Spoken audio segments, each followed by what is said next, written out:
Assalamualaikum warahmatullahi wabarakatuh. Halo Sobat Timnas Mania, kali ini ada kabar mengejutkan tentang Timnas Indonesia U23 mundur dari Piala AFF U23 2022. Keputusan itu diambil karena skuad Garuda Muda kekurangan pemain jelang tampil di Piala AFF U23 2022 yang dilangsungkan di Kamboja pada 14 hingga 26 Februari 2022. Tercatat ada 7 pemain Timnas Indonesia U23 yang dinyatakan positif COVID-19. Mereka adalah Ronaldo Kuarte, Muhammad Ferrari, Braif Fatari, Taufik Hidayat, Irfan Jauhari, Ahmad Vigo Ramandani, dan Cahyadi Supriyadi. Selain 7 nama di atas, 4 pemain Timnas Indonesia U23 juga sedang menunggu masa inkubasi karena satu kamar dengan nama-nama di atas.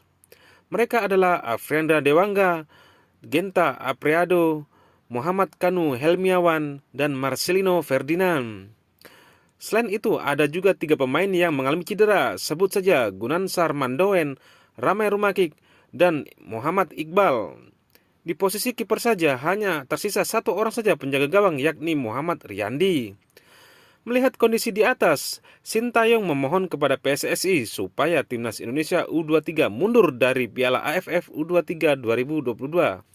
Sebab dengan kondisi sekarang tak memungkinkan skuad Garuda Muda ikut tampil. Hal itu karena turnamen bakal bergulir beberapa hari lagi. Sekedar diketahui Timnas Indonesia U23 dijadwalkan menghadapi Laos pada Selasa 15 Februari 2022. Dengan sangat menyesal kami harus membatalkan keikutsertaan Indonesia di Piala AFF U23 karena alasan di atas. Kami meminta maaf kepada semua pihak karena situasi ini di luar kendali kami.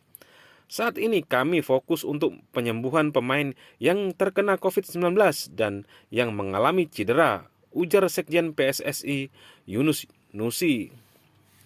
Padahal jika tak ada badai COVID-19, Timnas Indonesia U23 dijagokan menjadi juara, sebab Timnas Indonesia U23 dihuni pemain-pemain berpengalaman yang membawa skuad Garuda lolos di Piala AFF 2020. Beberapa antara Pratama Arhan, Alfrenda Dewangga, Rahmat Irianto, Ramai Rumakik, dan lain-lain. Karena itu, seperti yang sudah disinggung di atas, Sintayong harus menunda keinginannya merebut trofi perdana sebagai pelatih Timnas Indonesia. Sebelumnya, Timnas Indonesia U23 tergabung di grup B Piala AFF U23 bersama Malaysia, Myanmar, dan Kamboja. Hanya juara grup yang diizinkan lolos otomatis semifinal Piala AFF U23 2022. Nah, itulah kabar mundurnya Timnas Indonesia dari ajang Piala AFF 2022. Sedih bukan? Sampai jumpa di video-video berikutnya. Dan jangan lupa subscribe dan share. Dan salam football.